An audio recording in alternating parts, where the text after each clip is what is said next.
আমাদেরকে শহীদদের স্মরণ করার জন্য কেবলমাত্রই আবেগ চর্চা করলে চলবে না। শহীদদেরকে স্মরণ করার জন্য কেবলমাত্র একটা আনুষ্ঠানিকতা চর্চা করলে চলবে না। রাজনৈতিক প্রক্রিয়াকে আমরা কতটা গণতান্ত্রিক সংস্কৃতিতে মহিমান্বিত করতে পেরেছি, এটাই আমাদের একমাত্র মানদণ্ড। লজ্জা এবং আত্মসমালোচনার বিষয়, পৃথিবীর বহু দেশ মাত্র 40-50 বছরে যেখানে বৈশ্বিক শক্তি হিসাবে আবির্ভূত হচ্ছে, তখন আমরা তখনও ভোটাধিকারের জন্য, গণতন্ত্রের জন্য প্রাণ বিসর্জন দিতে হচ্ছে। এবং সবচেয়ে দুঃখজনক হচ্ছে যে রাজনৈতিক দলগুলিরই কোনো কোনো মহল এই ফেসিবাদের দায়িত্ব গ্রহণ করেছিলেন। আমাদেরকে এই সংগ্রামের বিনিময়ে অর্জিত যে ভোটাধিকার, সেই ভোটাধিকারের মধ্য দিয়ে জনগণ তার ম্যান্ডেট তৈরি করেছে। সেই ম্যান্ডেট আমাদের নেতা তারেক রহমানের পক্ষে। সেই ম্যান্ডেট বিএনপির নেতৃত্বাধীন রাজনৈতিক দলগুলির পক্ষে। এবং পার্লামেন্টে আজকে আমরা 2/3 সংখ্যাগরিষ্ঠ নিয়ে ইতিহাসের সবচেয়ে সক্রিয় পার্লামেন্টে আমরা এখন সংসদ পরিচালনা করছি। আমরা চাই এত রক্ত, এত প্রাণ, এত বিসর্জন, এত ত্যাগের পরে অর্জিত এই গণতন্ত্র, এই পার্লামেন্ট, এই নির্বাচন, এই সংস্কৃতি, আমাদের সকল রাজনৈতিক কেন্দ্রবিন্দু হবে জাতীয় সংসদ। সভ্য রাজনৈতিক সংস্কৃতি, রাজনৈতিক প্রক্রিয়া তাই দাবি করে।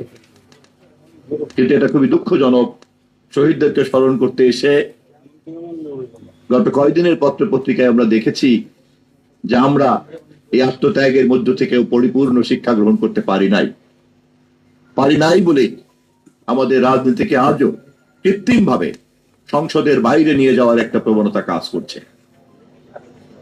এত জীবন্ত একটা পার্লামেন্টকে রাজনীতির প্রধান কেন্দ্রে পরিণত করার জন্য গণতান্ত্রিক শক্তির যে রাজনৈতিক ঐক্য থাকা দরকার, তা যে আমরা এখনো সুসংহত করতে পারিনি, তার প্রমাণ পার্লামেন্টকে রাজনীতির কেন্দ্রে পরিণত করার ব্যাপারে আমরা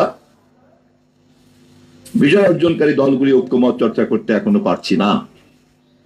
শুধু তাই নয়, সামাজিক মাধ্যমে যেহেতু পার্লামেন্ট রাজপথের পাশাপাশি সবচেয়ে বড় যুদ্ধক্ষেত্রে পরিণত হয়েছে, সেখানেও যদি আমরা খুব সচেতন ভাবে তদারক করি, নজর দিয়ে রাখি, তাহলে দেখতে পাবো সাধারণ মূল্যবোধ সংস্কৃতির যে মাত্রা, তা অতিক্রম করে একটা অশ্লীলতা চর্চা করার কাজ চলছে।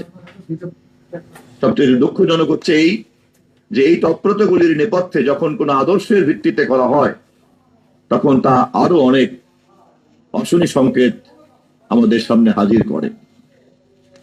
আমাদেরকে শহীদদের স্মরণ করার জন্য কেবলমাত্রই আবেগ চর্চা করলে চলবে না। শহীদদেরকে স্মরণ করার জন্য কেবলমাত্র একটা আনুষ্ঠানিকতা চর্চা করলে চলবে না। শহীদদেরকে স্মরণ করার নামে কেবলমাত্রই যদি আমরা আমাদের ব্যক্তিগত অথবা কোনো গোষ্ঠীগত উপস্থিতিকে হাজির করার অজুহাত তৈরি করি, আমাদের বিবেকের কাছে কিন্তু আমরা প্রশ্নবিদ্ধ হব। আমি জুলাই শহীদ সহ এদেশের গণতান্ত্রিক আন্দোলন, স্বাধীনতা যুদ্ধ তথা ভাষা আন্দোলনের সকল শহীদের রক্ত এবং বিসর্জনকে এক জায়গায় রেখে আমাদেরকে পরিমাপে বসতে হবে যে এত রক্তের বিনিময়ে কতটুকু আমরা অর্জন করেছি। এবং তা যদি পরিমাপ করতে চাই, তাহলে আমাদেরকে প্রমাণ করতে হবে সংসদকে আমরা কতটা কার্যকরী করতে পেরেছি, রাজনৈতিক বিতর্ককে আমরা কতটা গণতান্ত্রিক সংস্কৃতির মধ্যে বিধিবদ্ধ করতে পেরেছি, এবং রাজনৈতিক প্রক্রিয়াকে আমরা কতটা গণতান্ত্রিক সংস্কৃতিতে মহিমান্বিত করতে পেরেছি, এটাই আমাদের একমাত্র মানদণ্ড।